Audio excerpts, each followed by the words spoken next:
Graça e paz. Vamos abrir na primeira carta aos Coríntios, capítulo 1, verso 9. Vamos ouvir a leitura da palavra de Deus. Fiel é Deus, pelo qual fostes chamados à comunhão de seu Filho Jesus Cristo, nosso Senhor.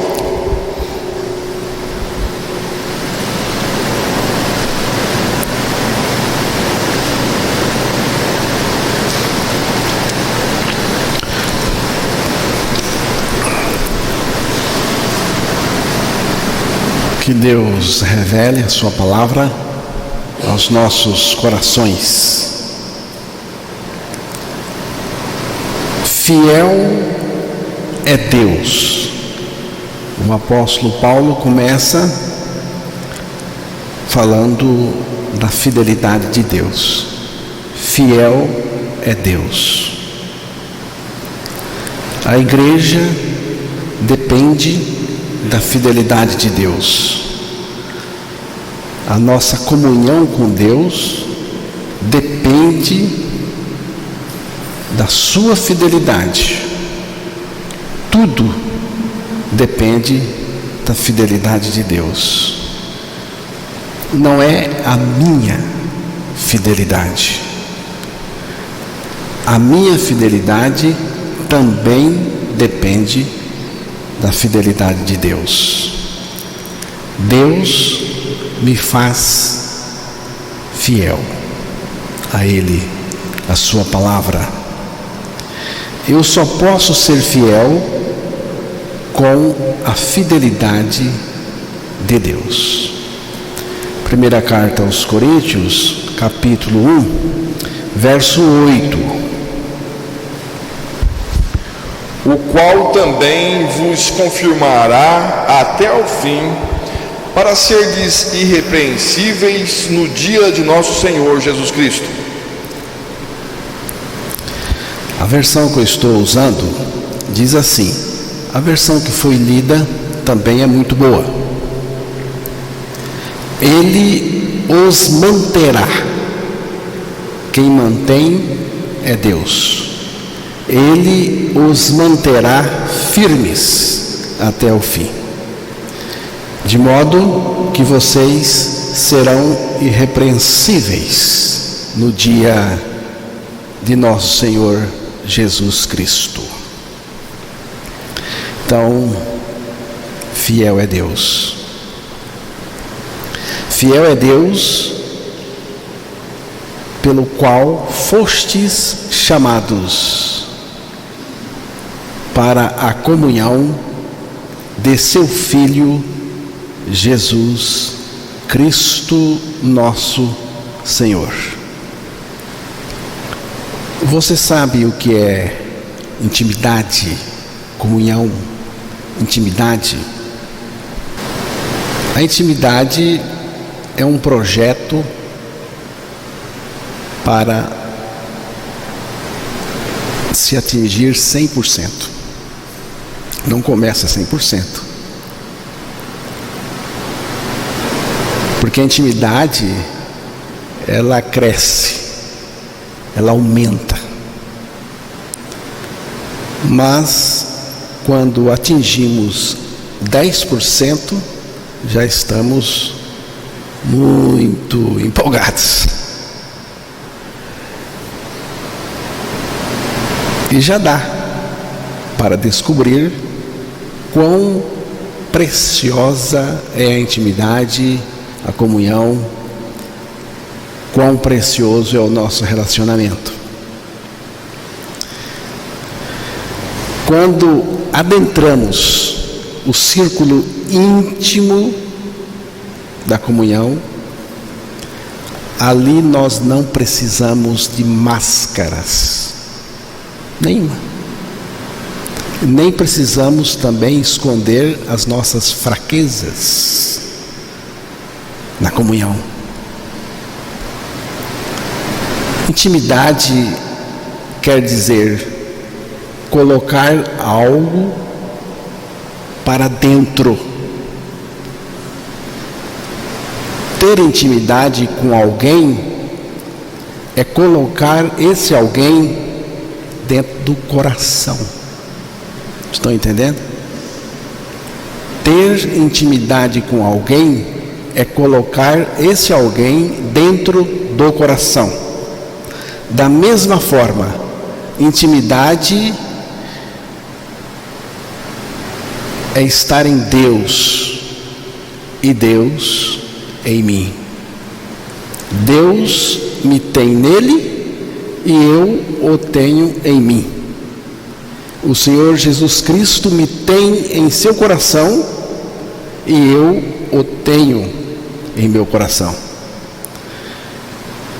É dessa relação que surgirá o relacionamento íntimo, a comunhão mais preciosa. Nós fomos chamados por Deus para gozarmos da comunhão de Jesus Cristo. Fomos chamados. Se você não está experimentando comunhão, intimidade com o Senhor, por meio da sua palavra, é porque você não entendeu o chamado de Deus. Vai ver também que nem foi, né?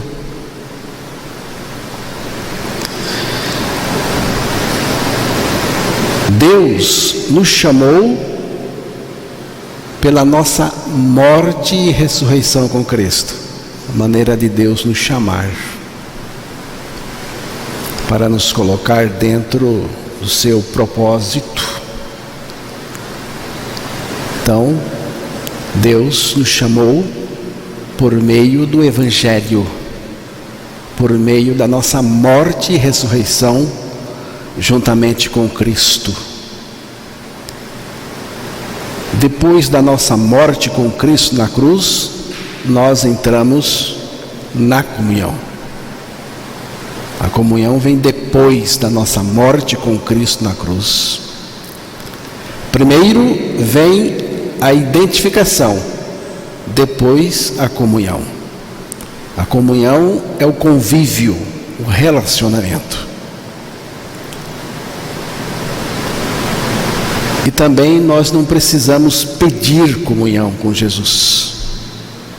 A comunhão com Jesus não se pede. Por quê? Porque Ele já nos chamou à sua comunhão. Devemos apenas agradecer. Jesus, muito obrigado pela tua comunhão.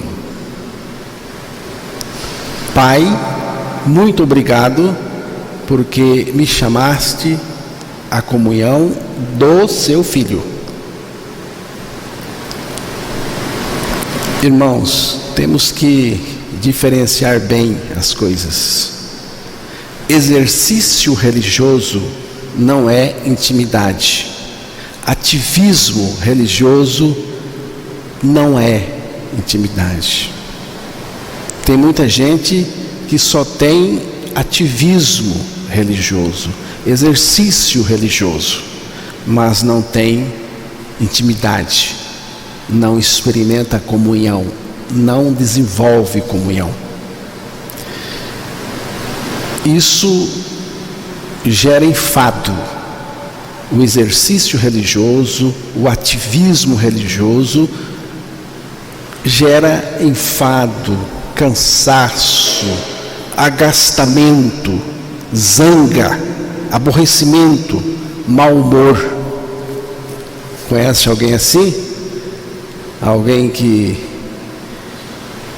frequenta reuniões e é assim? É porque essa pessoa só tem exercício religioso, ativismo. A comunhão com o Senhor não fica estagnada, ela cresce, ela aumenta. Deus é infinito, Portanto, a comunhão também é infinita. A comunhão nunca acaba, nem quando chegar no céu, porque ela continua, a comunhão, na sua expressão significativa ainda mais. Então, irmãos, a gente cresce em intimidade, tanto do ponto de vista vertical,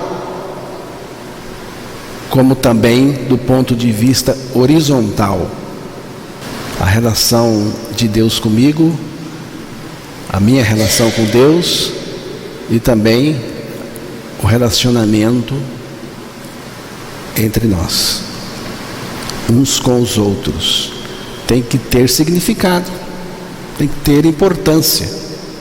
Eu não sei como que você vê a comunhão da igreja. Agora estou falando da comunhão um com o outro. Não sei como que você vê, se você acha que é importante. Mas essa comunhão, ela tem que ser significativa. Se não for, não adianta. A nossa vida com Deus e também em comunidade precisa ser livre.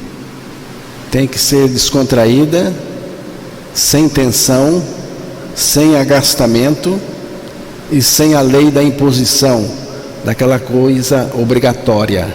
Não pode ser assim. Não pode. Não tem comunhão nessa base. Fica difícil você ter comunhão com uma pessoa zangada o tempo todo. Uma pessoa que pega no seu pé o tempo todo. Uma pessoa que está aborrecida com você o tempo todo. Como ter comunhão assim? O projeto de Deus visa nos envolver numa comunhão com o seu Filho. A nossa comunhão depende do nosso envolvimento com o Senhor. Porque o projeto de Deus é nos envolver em uma comunhão preciosa, graciosa, amorosa com o seu Filho. E a partir dessa comunhão com o Filho, nós vamos ter também comunhão entre nós. A proposta de Deus é nos tornar amigos íntimos dele e entre nós.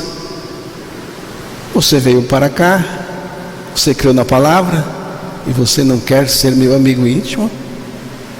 Você não quer ser amigo íntimo do seu companheiro, do seu irmão? Que conversa é essa? O projeto de Deus é nos fazer amigos íntimos dele primeiro. João 15, versículo 14 e 15. Vamos ver. Vós sois meus amigos, se fazeis o que eu vos mando. Já não vos chamo servos, porque o servo não sabe o que faz o seu senhor. Mas tenho-vos chamado amigos, porque tudo quanto ouvi de meu Pai vos tenho dado a conhecer.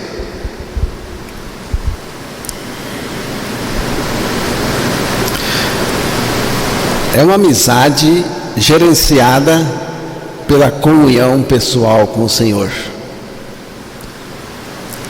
Então Deus tem esse projeto de nos fazer amigos dele. Romanos capítulo 5, verso 10, ali nós temos o obstáculo para a amizade com o Senhor e também entre nós. Romanos 5:10. Porque se nós, quando inimigos, fomos reconciliados com Deus mediante a morte de seu Filho, muito mais estando já reconciliados, seremos salvos pela sua vida. A reconciliação é a remoção radical do obstáculo que impedia a comunhão. Observe no texto que foi lido o pronome nós e o verbo ser. Éramos inimigos. Inimigo não tem comunhão, não tem intimidade.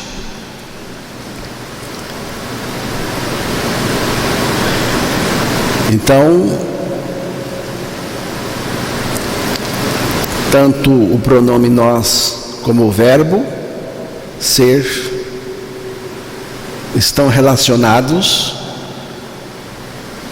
com aquilo que a pessoa é e não com aquilo que ela faz. A pessoa sem regeneração é inimiga de Deus, tem uma inimizade.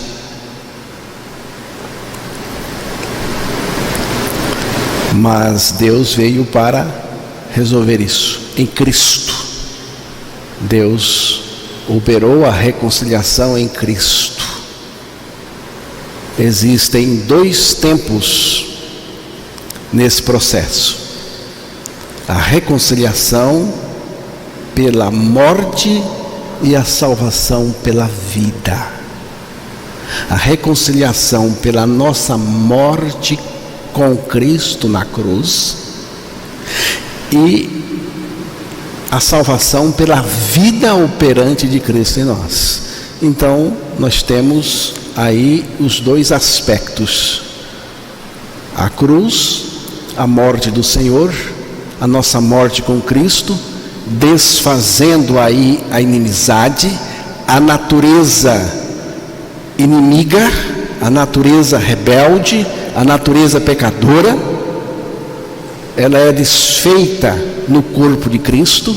Ali ela foi crucificada e morta, e depois vem a ressurreição, quando Deus o Pai, pelo Espírito Santo, ressuscitou o seu Filho, e nós fomos ressuscitados juntamente com Cristo. Ganhamos a vida de Cristo. Aqui começa a nossa comunhão.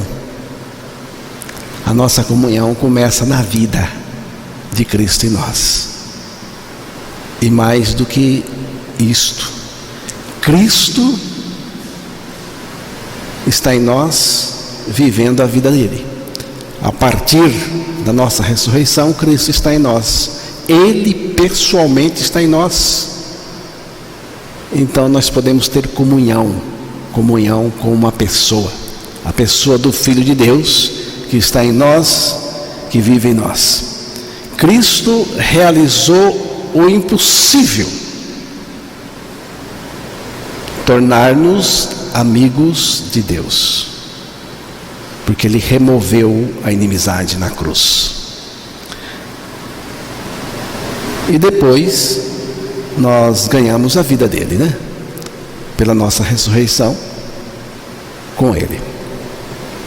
Agora entramos na comunhão. Ninguém pode ser considerado amigo de Deus por decreto ou por exercício religioso. Ninguém pode ser considerado amigo de Deus por decreto ou por frequência religiosa, por ativismo religioso. Não, é preciso crer que morreu com Cristo na cruz, ressuscitou com Cristo, e agora nós temos a vida de Cristo. Agora sim, desfeita a inimizade, nós ganhamos uma nova amizade, um relacionamento com Deus e com todos aqueles que também creram que foram crucificados com Cristo, ressuscitados com Cristo.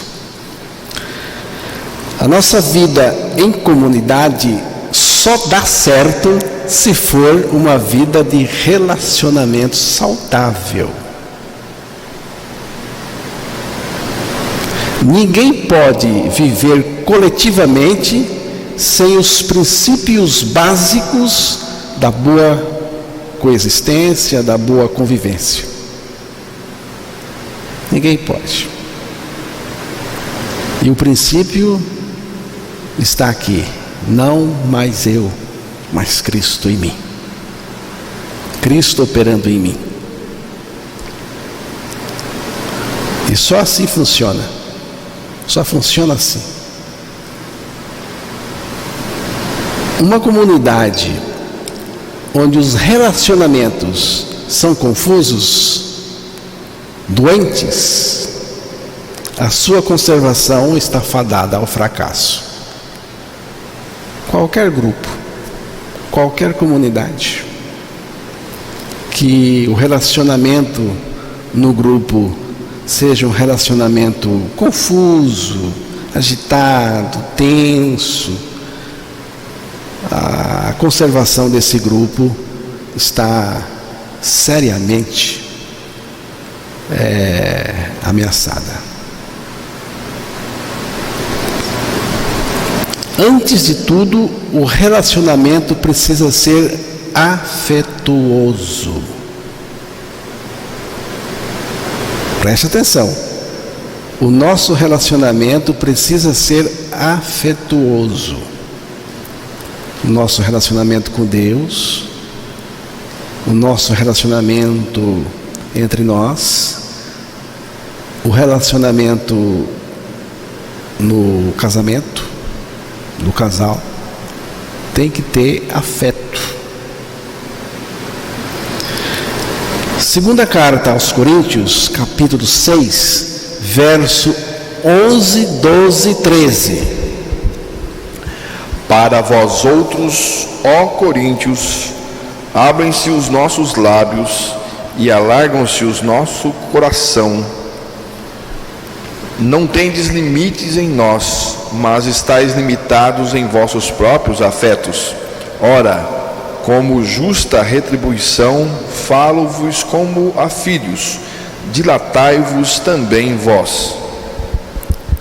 Paulo estava percebendo um estreitamento, uma coisa apertada. Então ele diz: ó Coríntios, a nossa boca está aberta para vós, o nosso coração está dilatado, coração dilatado. Não estáis estreitados em nós, mas estáis estreitados nos vossos próprios afetos. Ora, em recompensa disto falo como a filhos, dilatai-vos também vós, o coração, o afeto, o sentimento, coração dilatado. Não estáis estreitados em nós, mas estáis estreitados nos vossos próprios afetos. Dilatai-vos também. Dilatar, o que significa dilatar? Significa algo que aumentou,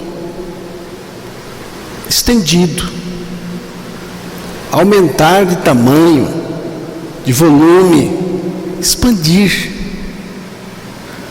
O relacionamento tem que ser afetuoso. Esse afeto tem que dilatar. Se eu tenho afeto por você hoje, amanhã eu tenho que ter mais.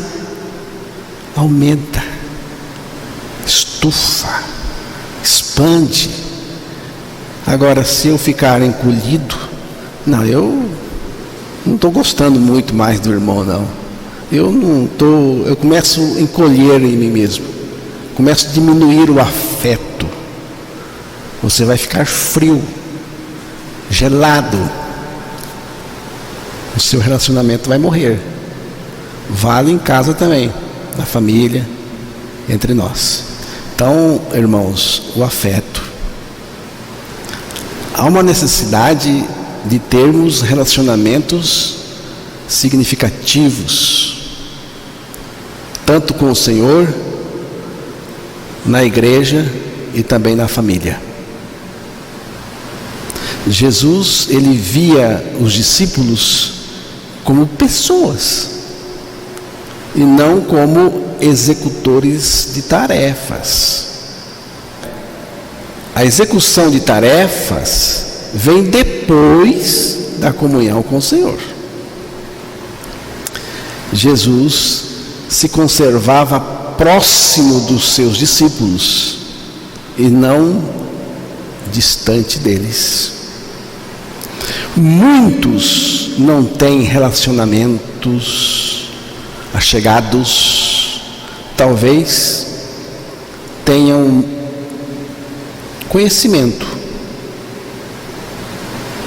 talvez tenham muito conhecimento, talvez tenha muitos conhecidos, mas não tem relacionamento. Muitos não têm relacionamentos chegados.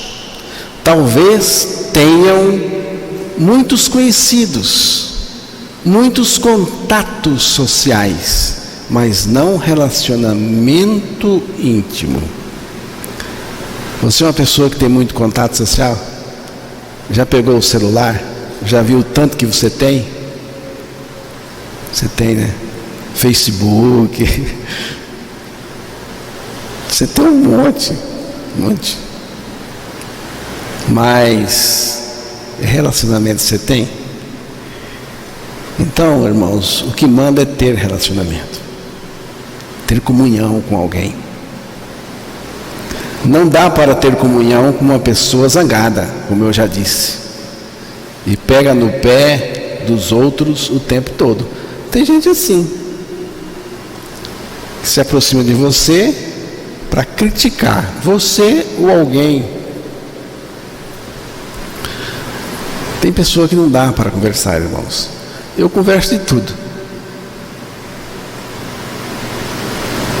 Converso de política, converso de tudo. Só que eu percebo o seguinte: estou conversando com um irmão sobre política ou qualquer outro assunto. A gente conversa, mas quando a gente volta para a palavra, mesmo para relacionar o assunto que estamos conversando com a palavra, fica muito mais gostoso, porque é aqui que nasce a comunhão.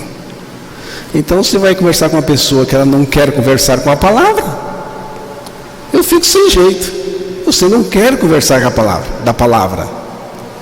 Você não quer falar de Jesus, não quer compartilhar. Então, fazer o que, né?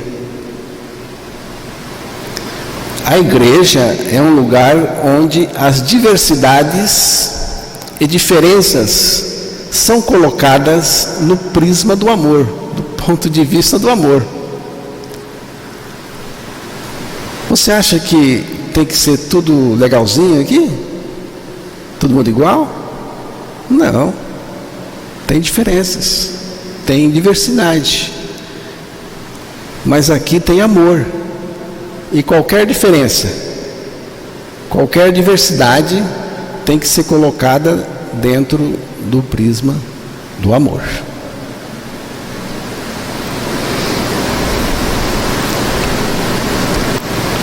O amor não faz mal ao próximo, de sorte que o cumprimento da lei é o amor. Romanos 13, verso 10. O amor não pratica o mal contra o próximo, de sorte que o cumprimento da lei é o amor. Precisamos andar juntos até uma compreensão adequada para a nossa relação se torne muito gostosa, prazerosa. Porque comunhão é um projeto. Você começa e aumenta. Se você se afasta, a comunhão para. Se é que tinha, né? Quando o amor de Deus está no controle, não precisamos fingir, nem usar máscara, mas ser gente transparente na presença de Deus e também uns dos outros. Para que eu vou fingir para vocês, irmãos? Para que eu vou fingir? Eu não vou fingir coisa nenhuma. Eu vou ser eu mesmo. Para que eu vou usar uma máscara? Não. Eu vou ser eu. Se você não pode me aceitar do jeito que eu sou, então tá ruim, hein? Para que o amor? Me diz para que você quer amor? Tá? Então é assim as coisas. São assim as coisas. Somos portadores da paz e da reconciliação. Vamos ver um texto aqui e vamos chegar para o final. Lucas, capítulo 15, versículo 25 ao 33, ali nós temos a história de um filho. Trata-se da parábola do filho pródigo, assim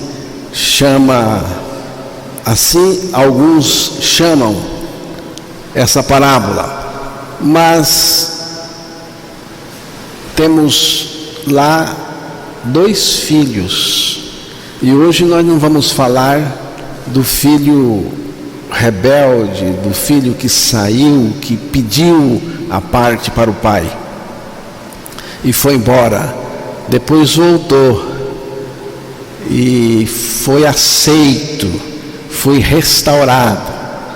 Vamos falar do outro filho, o filho que não pediu a parte dele, o filho que não saiu, o filho que cumpriu os seus deveres. Vamos tratar desse filho. Vamos ouvir a leitura. Ora, o filho mais velho estivera no campo, e quando voltava, ao aproximar-se da casa, ouviu a música e as danças. Chamou um dos criados e perguntou-lhe que era aquilo.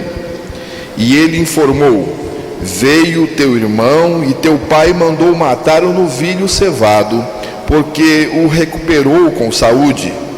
Ele se indignou e não queria entrar. Saindo, porém, o pai procurava conciliá-lo.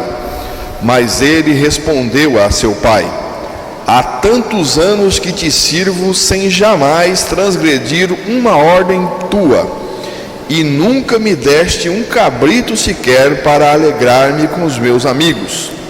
Vindo, porém, esse teu filho, que desperdiçou os teus bens com meretrizes, tu mandaste matar para ele o novilho cevado.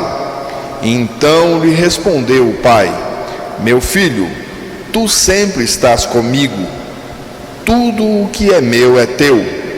Entretanto, era preciso que nos regozijássemos e nos alegrássemos, porque esse teu irmão estava morto e reviveu, estava perdido e foi achado. Preste atenção. Esse filho, o mais velho, esse filho não estava feliz. Você vê que ele não fala de afetos, ele não fala de amor. Ele não estava contente, não. Ele não falou do irmão que voltou. Parece que ele não gostou. Ele estava doído pelas palavras dele, estava bicudo, emburrado, ele estava amargurado, ele não estava bem de jeito nenhum. Esse irmão mais velho desenvolvia uma espécie de relacionamento com o pai fundamentado unicamente no cumprimento de deveres, ordenanças, em vista de uma recompensa. Ele disse: faço tudo sem transgredir um mandamento, uma ordenança. E ele diz assim: nem um cabrito me deste. Você vê, ele estava atrás de cabrito. Parece até que era cabrito, que era bode. Ele estava atrás de recompensa. Você já vê que ele era religioso. A mente dele era uma mente religiosa. Era uma mentalidade antigraça. Nunca me deu um cabrito. O pai teve que colocar as coisas assim. Tudo que é meu é teu. Você que é ruinzinho, é você. Mão de vaca, unha de vaca, como dizia aquele tempo, né? Como é que diz? Muxiba, né? Seu cabra. Tá aí, você pode comer o que quiser com os amigos, você tem lá afetos pelos seus amigos. Vem falar de amigos. Você não entende a graça, seu religioso. Na concepção dele, ele estava certo. Porque é sempre assim. A pessoa acha que está certa. Mas, quando ele foi confrontado e a sua crença colocada à prova, ele não aguentou. Ele não aguentou. Ele achava que estava certo. Estava fazendo tudo certinho. Mas quando ele foi colocado à prova, não aguentou. Abriu o bico.